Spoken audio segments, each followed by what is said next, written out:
live, and then we will go live when you tell me that we are live. So we're live. Oh, we're live. Hey, everybody. Thank you so much for joining us. Beautiful Friday afternoon. Look at you. You got a big smile on your face, Keiko. How are things going for you? We're good in our house. Now that we can get outside and go to parks, I feel like I have regained some sense of sanity. And toddler is able to go out and run, and then by the time we get back home, he's tired. I love it. So my apologies to Nick Jr. for losing a well-dedicated viewer like my son, but I'm really enjoying being outside. Time, wasn't it? What? It was time. Absolutely. He started talking, and I mean, if you've ever watched Blue's Clues, they ask you and they engage the child in the show, and he started talking to the TV. Oh. And I was like, maybe not anymore. So I don't know if that says more about me or him. But listen, I've got to get work done, and sometimes Nick Jr. has to help me out. So I am not ashamed. What about you? How are things in your house? Oh my God. I'll tell you what, you don't know how lucky you are right now, because you are experiencing something I have never done in my 30-year career. I mean, and you're part of it. And we're going to pull back the curtain on something for the first time ever. I'm so confused what we're doing here. I am wearing shorts. Oh, wow. Look at those kneecaps. Yeah, look at that, huh?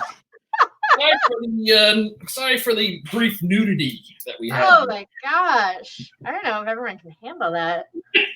Wow, our viewers spiked up to 8. Show a little skin. So it's gorgeous out. Have you been enjoying all of the outsideness? That's the word. Well, I bought a drone.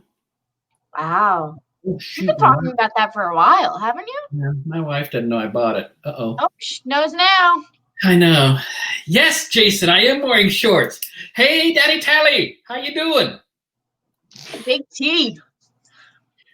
I am wearing shorts. I have to tell you that story. We, my sister-in-law invited my father and I to play an adult drinking game on Zoom with all of her friends. My brother wasn't there. It was just my sister-in-law and all of her friends. And they kept calling my dad Big T. So now it's like a nickname that I feel like is great. See, because I was so tiny in high school, they called me Big T. I was 5'6" and 135 when I graduated high school. Wow. So thin, so tiny that they called me Big T. And then somebody, it probably was your dad, that took an email of Big T at whatever.com. And so my personal email is now really Big T at blah blah.com. Everybody's going to send you emails. Yeah, exactly. Oh, John Dudley's here. Oh, Dudley's my boy. Instead of him, he says. I named my dog after John Dudley. Oh, did you really? Yeah. That's so kind. Well, not really, because I said every time that Dudley walked away from me, it reminded me of John Dudley. So. Mary from Lewiston, childhood home of Tony. Yeah. Do you guys know each other? Do you know Mary? Yes, I do. We went to the same church. I had a crush on, I think, her oldest daughter. Her middle daughter, Amy, while I was in school. I don't think Amy even knows that. Wow. Secret's out. I know. Now it's out. Wow, this is a wild Friday afternoon. I would say Friday night. It's not the evening yet. So I love Mary Moon. So did she? Oh, there's Alex. Oh, come here, Alex. Let me show you this is my oldest, or my middle son. This is Hi, Alex. Hello. I've met Keiko before. Oh, okay. Yeah. But you haven't met the world. Did you meet the world? World, meet Alex. Hello. Alex, meet world. He's on. I know. Wait a second. Wow. I didn't. Howard? Amy's first kiss was me? Oh, is this stuff you should be saying in front of Alex? This is Hi, Alex. Alex quickly left. Yeah, I'm out of here. I want to hear this. Wow, your first kiss. What's up, buddy? When was your Howard. first kiss? Well, I think it was hers. Mine was when I was 4 years old. It was in preschool. Mine too. Was it? Yes, mine was with my best friend Kevin Kelly. Over a nice little peanut butter and jelly sandwich. Oh, Alex left, or I would have said hi from Mama Callie. Alex, Gabe? my mom says hi.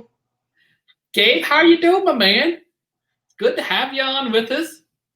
Oh, Oh, I didn't know that Amy's first kiss was me. That's wow. I hope it was lovely. Huh. I always said I never wanted to be anybody's first of anything. Because if it was, you remember your first, whatever. And if it was terrible, I wouldn't want to, I don't want to be remembered for being terrible at anything. My first base hit. I mean, what if it was a swinging, what if it was a swinging bunt and I just barely hit it past the pitcher or something? I want it to be a double. So I'm trying to get myself out of the first. Yeah, I'm not really sure how to help you, so I'm just watching you think.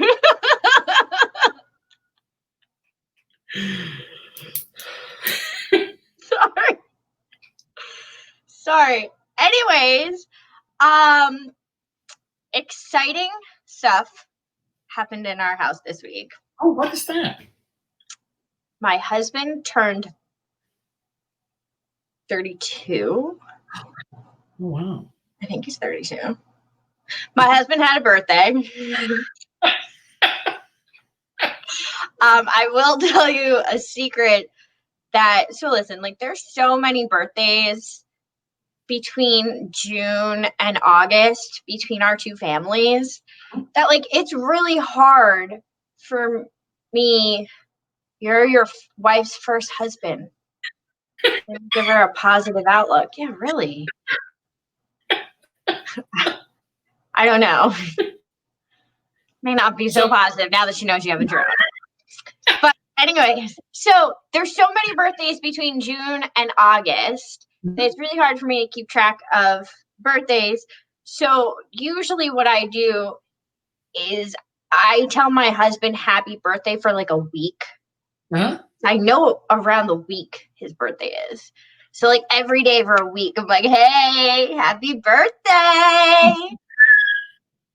And then because he doesn't have it on his Facebook either. So sometimes I try and cheat that way. This year, my mom came in clutch. And I texted her on my cousin's birthday. I was like, is today's Matthew's birthday? She's like, why do you not know that? I don't know. It wasn't his birthday. It was my cousin's birthday. His birthday was 2 days later. So we celebrated his birthday. And rightfully so, we celebrated with cheesecake. Very nice. Yes. But this one was special. And I'm going to tell you why.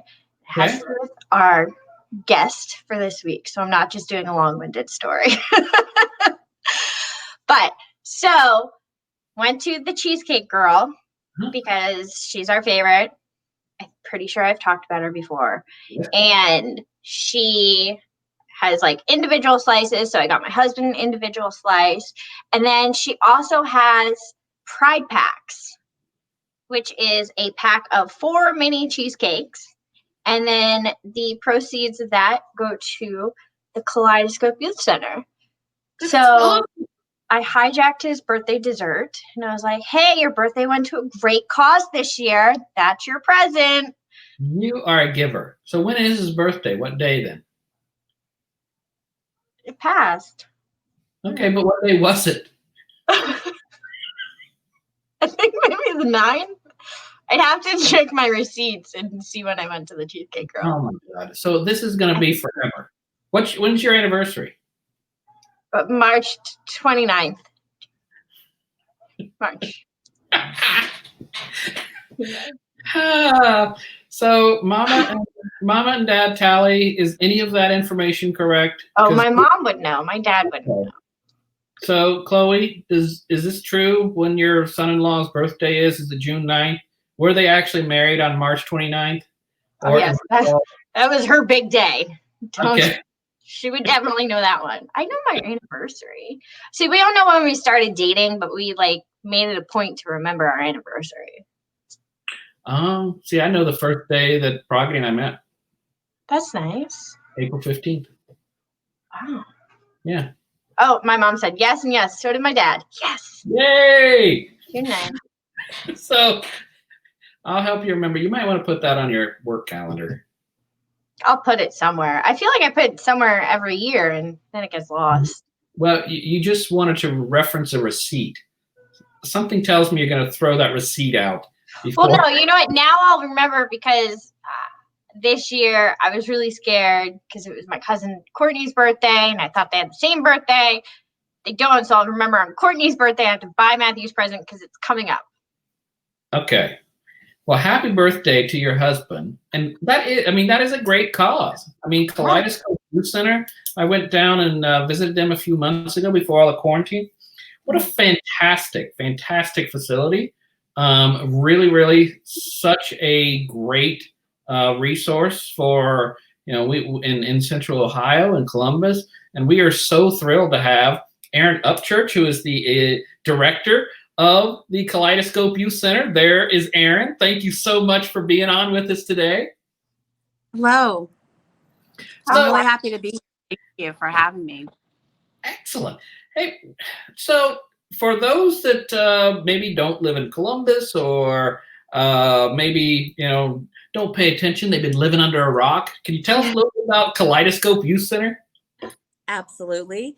Kaleidoscope Youth Center is the largest and longest standing organization in the entire state of Ohio that serves and supports LGBTQ youth and young adults. And to my knowledge, I believe we are currently the only freestanding LGBTQ youth center in the state. We've been around for 25 years. We're actually in our 26th year this year. And we started as a Rainbow Crisis Line in 1994. And over time, we've grown into a drop-in center. We are the hub for the Ohio GSA network. And GSA, I know when I was in high school, was the Gay Straight Alliance. Now it is Gender and Sexuality Alliance. And that's groups for student leaders and advisors to get together to create safer spaces in schools. We provide education and training across the state to youth serving providers, professionals, community groups, nonprofits. We really are big. We do the LGBTQ 101 or the Trans 101, but we also like to work with organizations to create safer spaces in general for everyone. So that can include, and we're intersectional. So we talk about race and ethnicity, socioeconomic factors. And then we also, as we continue to grow and expand, we've got a civic engagement and advocacy arm where we have a voter guide that we send out during elections, and they are questions that our young people and their families have put together. And it's really cool to see the issues that are important to them.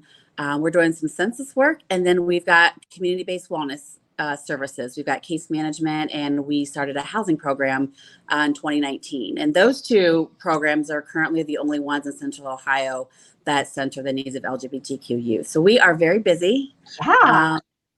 Continuing to expand. And we actually just expanded into Union County, which is still part of Central Ohio, but it's a little more rural, to start doing some programming there for their young people. Wow, you guys are real busy. We are. We have a staff of 11, so we definitely get around. Yeah. That's awesome. You mentioned, sorry. No, please, go ahead. You mentioned a drop-in center. Could you explain what that is? Absolutely. Before COVID became a reality, we were open Monday, Friday, and it's for ages 12 to 20. And each day we have different programming. We offer a free meal and snacks. And some of our programming could be it's fun stuff like jewelry club, art club, cooking club. But then we also have discussion groups. We have inclusive sex education. We partner with our other folks in the community to do STI and HIV testing. We also have 2 nights a week where groups are just for transgender or non-binary youth, and that's called Genderscope. And then 1 night a week, we've got a group that's for queer youth of color. So that's called QPOC.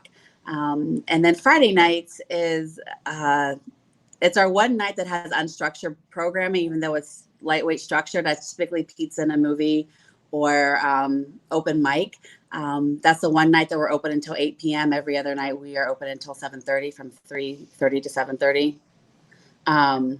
But we've had up to 50 youth come on those Friday nights to be a part of pizza and a movie. And it's just a really great opportunity for our young people to be able to walk into a space and experience something that's safer, and they get to be themselves, and they get to know they belong somewhere without question and have access to that community. And it's a really beautiful, magical place to be. We've got a computer lab, the David Bonnet Cyber Center, and all of our computers were donated by the David Bonnet Foundation. And so youth also can do homework or job applications and, utilize the internet in a good way.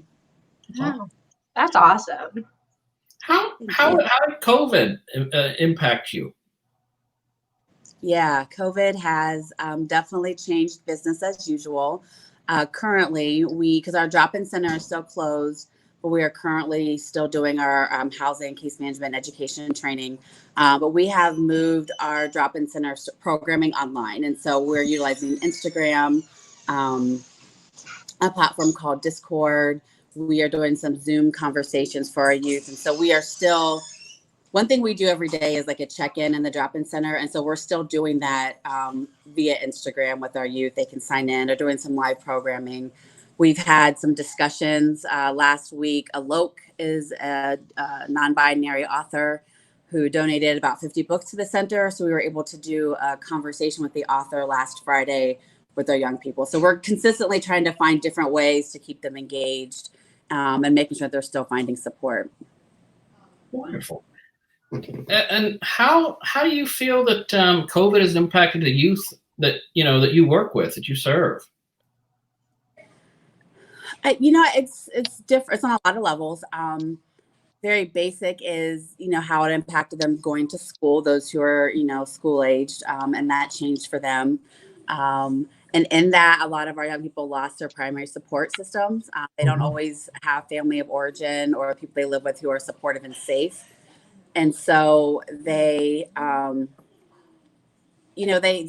disconnected from that. Some of our youth are working now who weren't working before, so we don't really see them in programming, but also their parents or caregivers were, on unemployment or furloughed or different things. And so there's been the financial impact for them. We've been able to provide some resources and some food. That is my team. They're walking, and my niece. You all are on Facebook now. Hello. Say hi to us. Hi. How are you?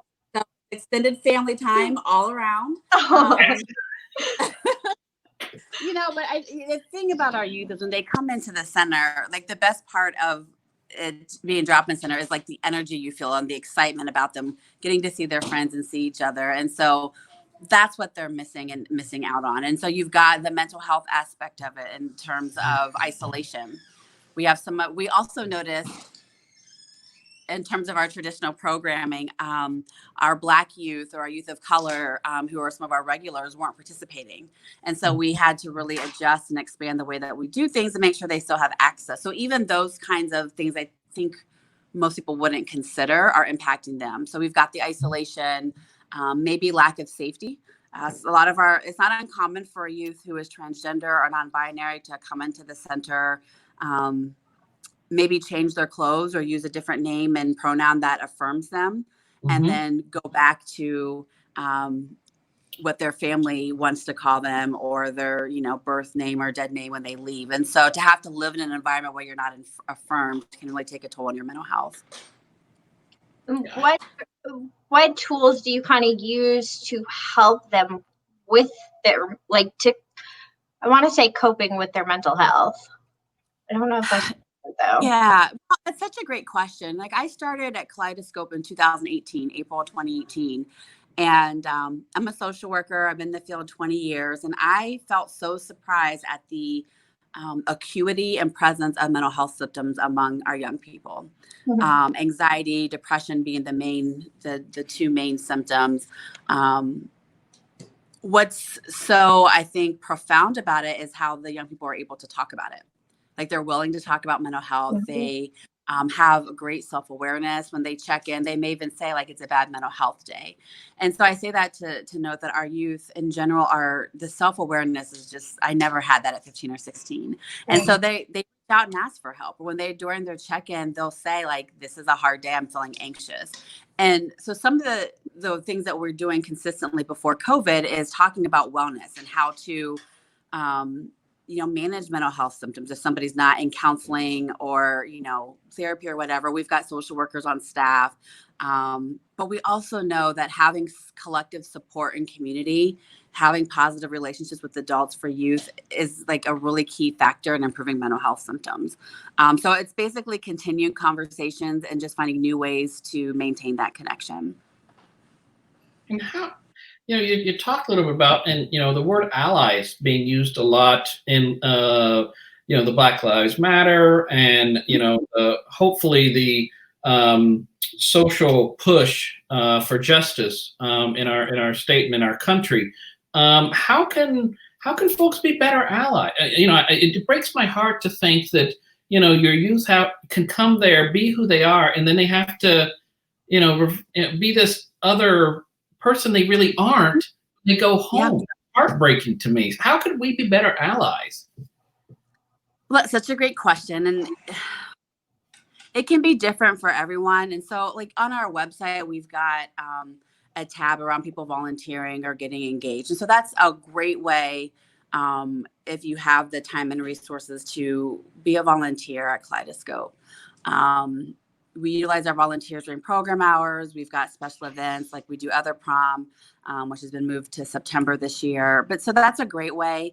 But also, allyship can look so different. It could be something as simple as disrupting a joke that you hear someone making, or using, refusing to use somebody's pronouns. And so if someone uses pronouns in the community, it's important to use specific pronouns even when they're not around, right? And so that's being an ally, that's being supportive for them. Utilizing the spaces that we have, or the privilege that we have to educate, and not putting the burden on our young people to have to educate.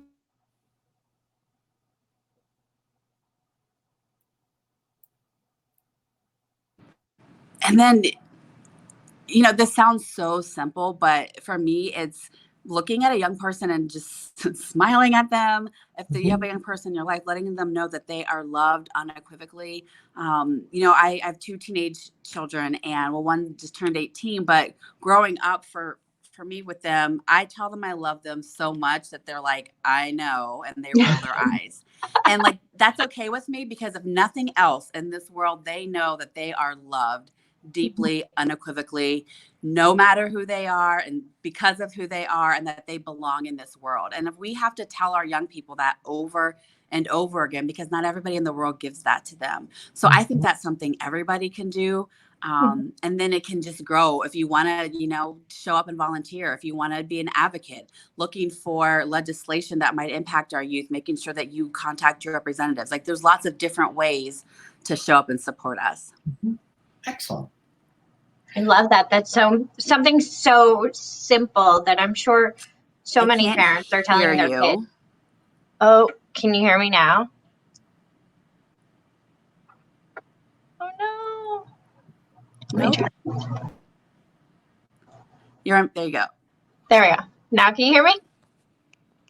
No, I can't hear you. Can you hear me? Can you hear Tony?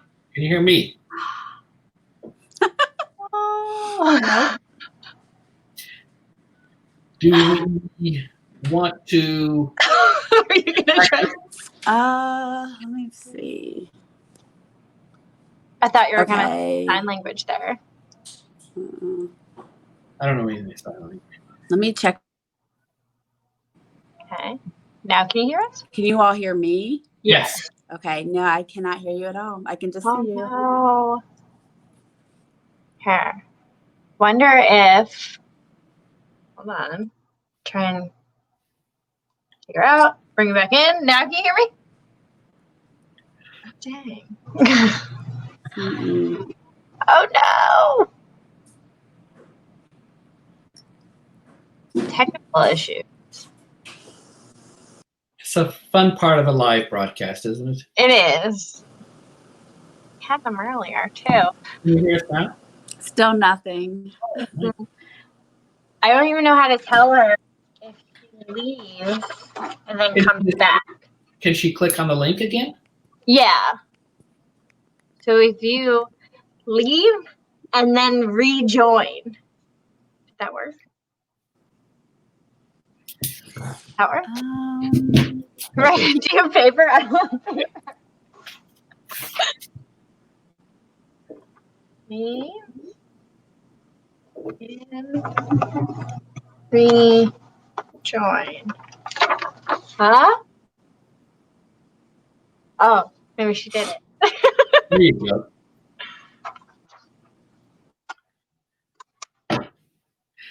While we're waiting, I mean, it's heartbreaking. It really is heartbreaking to think that, you can't be real in front of your own family. You can't be who you are. Just as it's heartbreaking. And, and every day, yeah, you got to tell your kids you love them every day. I hear you now. Yay. Yay! Excellent. Yeah. We were just saying that, like, that's something so small that, like, I mean, I have a 2-year-old. I tell him I love him all the time. But, like, I never considered telling him so much to make sure. You know what I mean? It didn't cross my mind. Well, yeah. Go ahead. It seems so basic, right? But it's loving them. It's truly. So I also tell my kids, like, you might not fit in this world, and that's okay, but you absolutely belong. And belonging is such a core human need that all of us have. It's part of Maslow's hierarchy of needs. And so making sure that they understand they belong too. And so that might mean your kid is super quirky, and that's okay. And even to teachers or people who, work with young people in the schools, another great way to be an ally is to make sure that you're using the name, the pronouns that affirm their identity. It's not against the law to do so. I know some teachers are worried about that, but it actually is not against the law. It's okay. It's the right thing to do. And making sure that our schools or rec centers or youth serving places are supportive and affirming to our youth. Well, and you said that I think it's really important too that you tell your daughter, who's 18, you love her every day. I do. And I don't mean to bring this down a little bit, but I was talking to a mother earlier this week whose son he took his life, and a few weeks ago, and she said that the night he took his life, he kissed his mom and his dad. And as he walked out, he stopped, and he turned around, and she said he kind of hem-hawed, and she said, and he was 16, and she said, I wanted to say to him at that point, why don't you come in and snuggle with me? Why don't you? And she said, oh, 16, he would think that's dumb, that's stupid. So she didn't. And she said, I'll live with that regret forever. Sure. That I didn't. So telling your kid, hugging your kid, I think is so important. And to your point, the way you interact with your own daughter, I think is so important. They're never too old. Right. They're not. And, everyone's home life and parenting life is different. And we know suicide is complicated.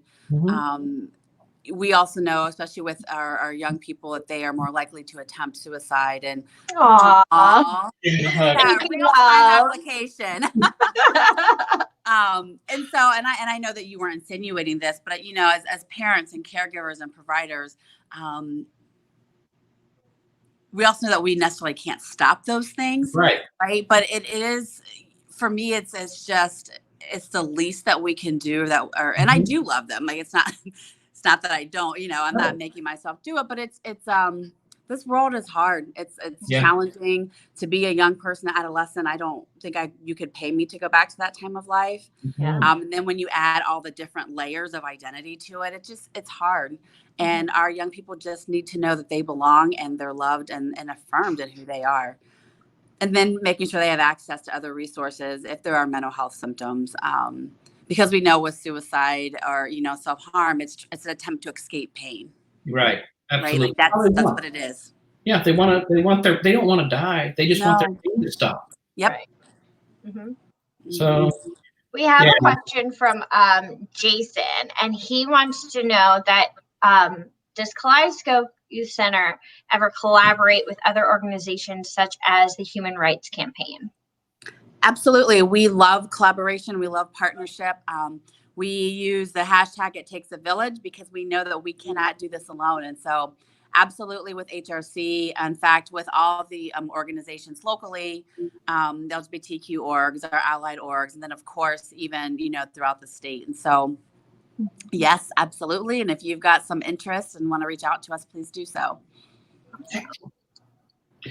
And then you, obviously, funding is always important for nonprofits and for community organizations. Yeah. You're holding a fundraiser. Is that right? We are always fundraising in some capacity. We like to, we do it traditionally, or we've got a link on our website and we ask donors directly. Sometimes we'll do a $5 Friday on Facebook. And this summer we are doing Strides with Pride. Because of COVID, it's completely changed our Pride plans as it has for pretty much everyone across the country. And we felt like this could be a fun way for people to still contribute to the organization, support our young people in programming, and then get outside and move around. And so Strides for Pride is basically, it's a commitment to walk or ride a bike, and that could be a stationary bike or whatever movement you're able to do, a person's able to do, and then getting pledges to commit to a certain amount of miles in that time frame. It's cool. Fun. I think so. I think swimming could count. The pools, some are opening. But it's just, like I said, another way. I love when our young people get to see us raise money in the community, because I think it's just another way for them to know that they are not alone and that they are affirmed by people who don't even know them. Right. Absolutely. And it also supports a great organization like yours. It does. I love KYC. It is a really magical place. Now so you said that you were a social worker for a number of years and then you came to KYC. How did you jump from one to the other? It's not really a jump, but I'm going to call it a jump. It's on paper, it might seem like a jump, but anyone who knows me is like, oh, this makes perfect sense. I've worked actually in youth and family services, community-based services for most of my career. I have specialized in trauma recovery, and I've been a therapist for a number of years. And I also have worked in administration and leadership and community mental health. And so I have experience in a lot of the different pockets, but, so working at KYC for me has been the sweet spot of all the things that I love to do, all the things that I'm good at. I love to get into a system and look at it and find the holes. And I love program management and development. It's the creative in me that loves those things, but I love, love, love young people. I just, they are the heartbeat of KYC. They're the heartbeat of our society. Like, this is the next generation. And to have the privilege to create opportunities for them to be seen and be affirmed and have community, it's breathtaking at times. And I tell people my sole purpose for working each and every day is for our youth to have access to safety, belonging, community. That is the only reason that we exist and why I go to work every day. And I cannot think of a better reason to wake up and do some work. So the leap for me wasn't even a leap. It's part of my personal values and ethics. It's a social work ethic. Everything is combined. And I am a community practitioner, and I'm really happy to be able to be practicing at KYC. I haven't been at school for 100 years. I know that there is still, discrimination. There's still, bullying. There's still all of this stuff that's going on. How can students be, kind of that word allies again, stand up for, LGBTQ youth who are in their school or who they see are being discriminated against? How can they be helpful? Sure. I mean, I think one way, and this is bravery and calling on their own courage, but to not engage in conversations that are putting people down. Don't laugh at the jokes that aren't funny if it's talking about someone's identity. So being willing to be brave in that way is a great way to do that. Being friends, if you think about kindergarten and all those things we learned in kindergarten about how to be a good friend and how to support someone or champion the underdog, all these lessons that we collectively are taught, it's the same thing. And so being willing to speak up if someone's being hurt or harmed, it's important for youth to know their rights. One thing that I appreciate about our youth in general is this generation is it's so special. They don't erase identity. I don't want to say they don't see difference, because they do see difference, but they actually celebrate it. They don't say things like, I didn't think of you as Black or queer or this, and this. It's like, oh, hey, I want to get to know you, and I want to get to know all of you, and I want to be your friend, and I want to love you. And it's this openness and this inclusiveness and affirmation that our youth are doing. And some of that, I mean, that's such a great way. Just be a good friend when it comes down to it. Educating themselves. There's everything on the internet these days, but finding ways to do that and finding a trusted adult if you do know a friend who's in trouble or not getting the support that they need. Do you know what contributed to all of that? I mean, we've said that like youth now, they're so much more open-minded. They're so much more willing to talk about mental health. And I've heard that from so many people, which I find interesting because I'm 30 and growing up, you didn't talk about mental health. You didn't talk about sexuality. Like nothing was really talked about. Like you knew it was all there, but you just didn't talk about it. So do you know like what contributes to their openness and overall just awesomeness, I'm going to say? I mean, I'd like to say it's because my generation are the parents. I don't know if that's for sure. Generation X here. But I think every generation, there's growth and change, even if it seems small, like we know that. And so I think we've just come to a point with access to information, and we get to see so much more. We get to see difference. We are drawn closer together throughout the world through social media and technology. And I just think in that there's like this collective sense of like togetherness, right? And then I don't mean that in a Pollyanna naive way, but I think it's just the truth about who we are is that we are all different, and we don't have to erase those differences. And I think our young people, being raised by, folks, older millennials, Generation X, like these are some of the values that all of us were growing up with. So I think it makes sense that we're seeing it now. I think it makes sense. The world has changed. My son, who graduated high school, he was conceived around the time of 9/11, right? And then we've got COVID, and then we've got a revolution occurring, and then we've got school shootings. And so our youth have had to grow up and deal with some really hard things in a way that I know I didn't have to. Right. And so that changes you, and it helps you see the world in a different way. And they're just so wise. I trust them. I really do. I trust the future with them. I trust their kindness and compassion without wanting to cross boundaries, right? Like they're so good at setting up boundaries and protecting themselves and keeping themselves safe. Consent culture is really big because they've seen it. And I just love that they're all collectively standing up and just saying enough. We don't want to live like this anymore. I think in high school, I had to worry about whether Mork and Mindy was on. I loved Mork and Mindy, though. I love that show. Yeah, no kidding. It had to be on there. So. Right. Well, and like President Obama, we had the first Black president, and it was during this generation they were growing up. Like I worked on that campaign in 2008. My kids were able to be a part of it. And so they're not only like starting social change, but they've been a part of it. And so for some of them, this is all they've known is a world that is a little more progressive, a little more inclusive. You know, you look at TV is way more diverse than when I was younger. I mean, we had the Cosby family, and that was pretty much it in terms of a Black family. And so I think they're just a reflection of how the world is changing in general. And how has there been, so you're expanding to Union County, which is a very rural county in Ohio. Yes.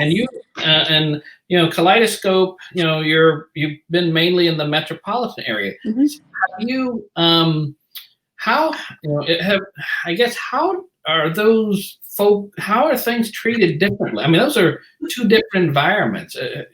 I guess, yeah. That's such a good question. They reached out to us. Their version of an Adam board reached out to us. And we had already been involved in Marysville High School with their GSAs. But they actually were having an increase of death by suicide by young people, and an increase of people wanting services for LGBTQ youth. And so they reached out to us because they know that we are good at what we do. We are the experts, and we've been around, and they said, we got to do something. And, you know, initially I was surprised at the response, but we have had nothing but support from the adults that are there. We did a community conversation or open house a few weeks ago on Zoom, and there were almost 60 people that signed up. And this wasn't even youth. These were community members and parents and teachers and other providers who were just so happy that a resource was going to be available. And so we know that it's more rural. We are aware that the demographics may look different than what we're used to. And we know that queer youth are everywhere. It doesn't matter your socioeconomic status or geographic location. Like, we're everywhere. People are everywhere. And so I think for them, they're handling it amazingly. And they're just so happy to have resources. And so we are really excited about that. We know that in more rural places, you've got some socio-political differences. Sometimes, you know, just access, even if it's internet access, but things in terms of access to resources or seeing things and you know, financial things. So like all of those, whatever you get in a rural community, you're going to get here. And so we are working really closely with the leadership there as well to make sure that we're filling up those gaps. Awesome. Yeah. And that's so heartwarming too, to hear how many people signed up for your webinar. I was shocked. It's wonderful because it's a very rural area, and you know, there are stereotypes I think around you know, those areas, and it's like, you know, we just want, I think, the majority of people. I mean, you'll have your, you know, whatever, it's your people who are, you know, got loud voices or whatever, but you know, just all want to be, we want to live our lives. We want to be happy, and we want to love somebody, and we want somebody to love us. And I mean, that's all that, you know, life is. It just is so simple. It's so simple. Yeah. Yeah. So, I know you know, at work sometimes, and I have such an amazing team, but sometimes we'll just say, like, we shouldn't even have to exist. Truly, we should not have to exist. And we do, and I'm glad that we do. But, you know, to have a world one day, to have a vision where we don't have to, is a really beautiful thing. Simple vision, simple idea. Now the method and how to get there is not so much. Jason wrote in and he said that the LGBTQ community and allies appreciate everything your organization have accomplished and for being a voice for change. Your dedication and leadership do not go unnoticed. Thank you, Jason. I really appreciate that. It was really nice. It was very nice. Our community is just phenomenal. Absolutely. It's phenomenal. And the support that we get, an example of how great our community is, right as COVID was unfolding, if you will, we were expanding our hours for our youth. They could come and get a free meal, get take-home meals. And we asked for just some simple donations like Easy Mac. They love Easy Mac and ramen. And so something Who doesn't? Right? I mean, yeah, it's so good somehow. But we got so many donations of food and water. Like, we've got cases, and then we raised like over $9,000 in 24 hours. And we weren't even asking for a ton of financial donations, but Right. this was our community wanting to wrap their arms around us as an organization and our young people to make sure their basic needs were met. Like, that's just one example of many that, like, we feel so held and so supported. And it's really nice to have that experience. Wow, that's amazing. Yeah, it's amazing. Go ahead. Go Sorry. ahead. No, No, you go. You go. You mentioned other prom, and I know you said that it was moved to Yes. September. Could you explain what that is, please? Yes, it is. I'm so excited about it. So Other Prom was actually the first event I attended as an executive director there. And it's a prom, and we call it Other Prom because it's not affiliated with any school, and Okay. it's free. And it's prom. You know, you can come dressed up any way they want to. We've had costumes, we do themes. They can bring whomever they want or no one at all. We typically have it in the spring, which we've had to postpone. It's the new date is September 5th. But what is so awesome about it is we had last year, I hope I'm not getting these numbers wrong, but close to 400 youth from across the state with a little over 60 schools that were represented. And that's statewide reach. And it's so cute because before our doors open, there's always a line to get in, to check in. So they start coming early and they're just so excited. It is a really beautiful, beautiful event. Oh, I love that. I love that they can come like dressed as whatever, whomever. Absolutely. And what we will do for some youth, they can sign up, but we'll let them get ready at KYC because that is a safe place to dress in a way that affirms their gender. And then we will have a bus that takes them there. And we even do prom royalty. And so it's just another example when you talk about schools or programs, like, we can be inclusive. It's not hard. It's not hard to do things that's non-binary or whatever. So we do prom royalty and people get a sash and we do a dance off. And so it's so much fun. And the youth are so, you see the freedom that I know we all desire, and to see them be able to live that out is really special. That's so cool. Yeah. You talked a little bit earlier about advocacy and youth advocating. What are some of those advocacy platforms that that the youth at KYC are high? What are the priorities? Sure. So their priorities, they're around bathrooms and having inclusive bathrooms in schools. Things like being able to be on teams or participate in activities that affirm their identity. But they also ask questions about cannabis, legal cannabis, recreational cannabis. They talk about police brutality and Black Lives Mattering. And so, like, any of the current social issues, like, our young people are ahead of that. And they want to know how candidates are going to deal with that.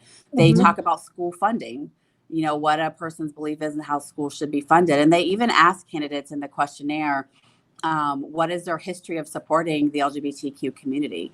So no one's going to get biased like, oh, I support you because I'm running for office. They want history. They want to know, where have you been and how will you use your position to show up for us if you were to be elected? And so I believe those voter guides might still be up from the last election if folks want to check it out. And we'll have one going out here soon for the current election. But those are things that are important to them. I have submitted testimony. I'm going to get these House bills messed up, so I shouldn't have brought it up. But anti-conversion therapy bills, that was introduced. Our youth are supportive of that, and so they're aware of how all these things impact them. And they, everything we do is youth-led and youth-informed, and so they know what's going on. We talk about it in our community advisory board, and so when if I'm testifying or another staff person is talking, it's not just my idea of what I think is right. It's because we're talking to our young people and we know what's important to them.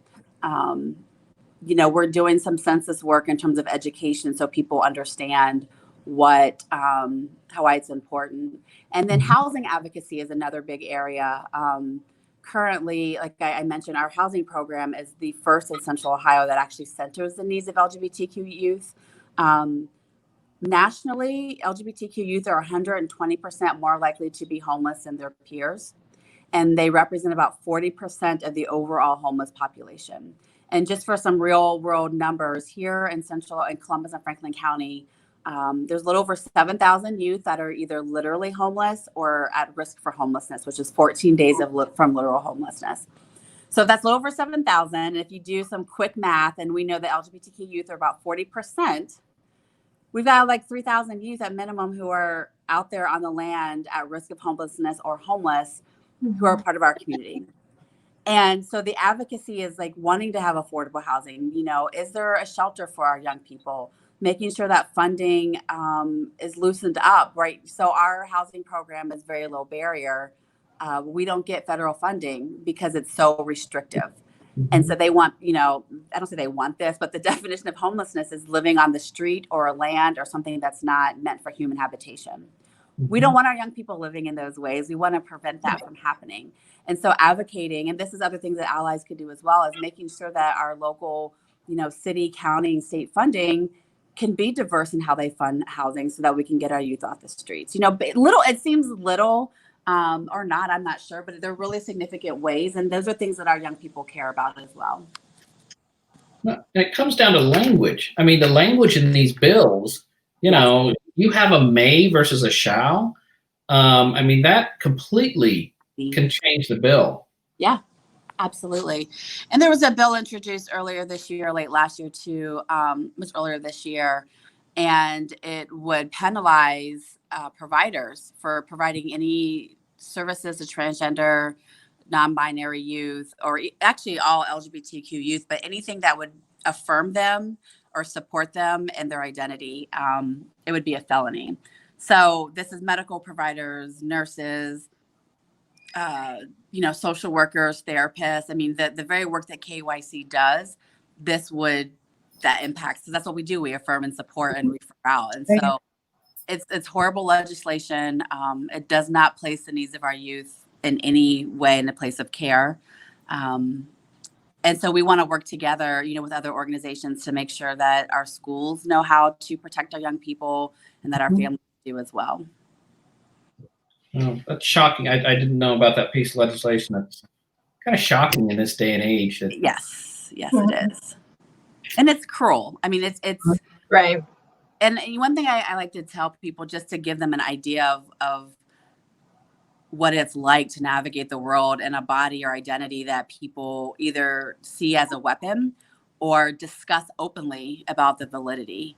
You know, so our youth hear all those things, and to have someone talk about whether or not you get to use a bathroom or not, and you're not even in the room, like I can't think of a more demeaning thing to do to someone. And so I like to encourage folks when we are having these conversations to realize that, because our youth, they're listening to us and they hear us.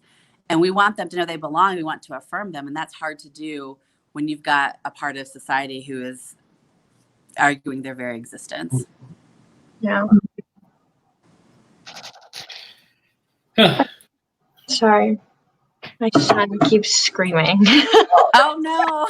I hope you can't hear him. He's like all. yelling at his dinosaurs, not like crying, but I keep trying to like living his best life. Now, I consider myself a young 50, but I'm not considered youth. Is there like an age that you know, or, you know, is it up to 18? Is it college age kids? Is it post-college? Does it go, you know, elementary school? What age is, or is it just, you know, I guess what's the age range that you really are focused on? Or is it kind of all ages? Our actual ages are 12 to 24. So our drop-in center is ages 12 to 20. Case management is 16 to 24, and then housing is 18 to 24. Okay. Excellent. Yeah, we have been doing some work in libraries in terms of training and education, some elementary schools. And so while we don't provide services directly to those under 12, we do work with providers and other partners who do have the young people, because we know, you know, they're coming our way eventually. So why not provide that resource while they're young? Well, it's also important, I think, too, for the, you know, for the community to know, you know, that there are resources like Kaleidoscope that you can refer, you know, these poor emergency rooms, what they see, or physical health doctors or mental health providers or whatever else, they're focused, on a job, and it's like, oh wow, we know the resources out there. This is a great follow-up. This is a great way that we can support, young people. So, really, again, kudos to what you're doing. Thank you. And it's great too, because I think parents, caregivers, sometimes just adults, when they hear a young person questioning their gender identity or sexual orientation, the first thought is send them to therapy. When really all that does is tell the young person that something might be wrong with them. And I'm a former therapist. I don't knock therapy. And that doesn't mean that that's the first thing they need. Sometimes they absolutely all the time need to just be affirmed in that. And then being willing to give them the space to explore. It's actually a really typical part of child development. And I love that KYC can provide that support, hopefully without the stigma. All of our services and programs are no cost, so there aren't those barriers. But sometimes it's just our young people being around their peers and having community, which helps them feel supported in their journey. Excellent. Is there anything else that you think is important for anyone watching today, just to know about our LGBTQ youth right now? That's such a good question. I always dance this line because people talk about LGBTQ youth and or youth of color like special groups or special populations. And while I appreciate that intentional focus, I think it's so important to remember just because someone's not out or you don't know their sexual orientation or gender identity does not mean that they don't exist. So I think that's something really important. But, really it comes back to that affirmation and that love, whether you're a parent or a caregiver. It can be a community member, but our young folks need to have those experiences just like every other young person. And there is no harm in supporting a queer youth. There's no harm. Right. Because you're just loving them. And I think, that's the core of it. I could obviously talk about this organization and our work forever because it's such a privilege and it's so magical there. I mean, nothing I say to me does justice to what actually happens inside our walls when you see the young people come in, or you see the ones who maybe weren't talking much for the first 6 months. All of a sudden they're leading a group, right? Like that's the magic of being affirming and giving people space for self-determination and to find community. What do you, what you said you've been on a job a year? 2 years. It was 2 years in April. What do you want to see Kaleidoscope in 5 years? Ooh, I love that question. Support board. I have such an amazing board. I am such a big picture vision person, and they're like, all right, let's see how it goes. So bless them for letting me have my big vision.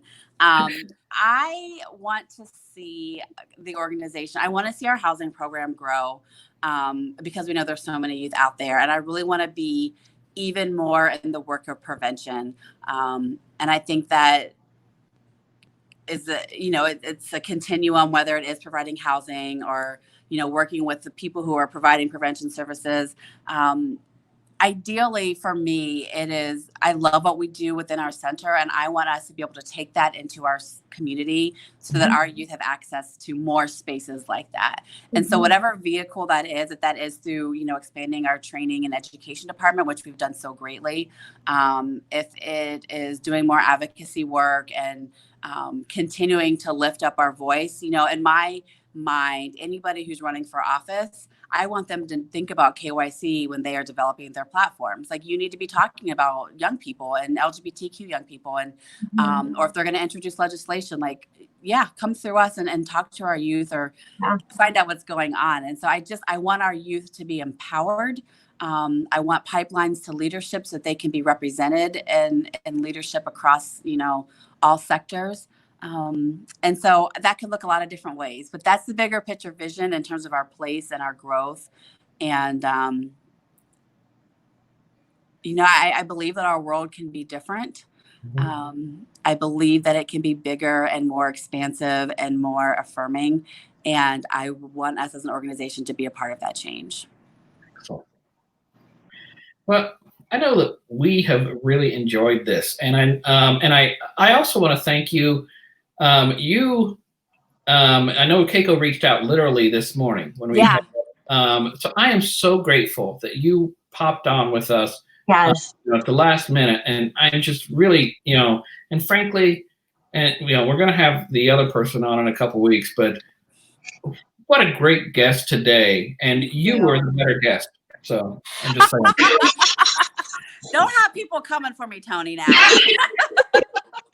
Tony loves to start drama. I don't know Drama. if you know. It's one of his favorite hobbies. Yeah, no, this was fun, and any opportunity to talk about our young people and what we're doing. I just believe so much in the work that we're doing and that it's so necessary. Like, I am happy to talk about it.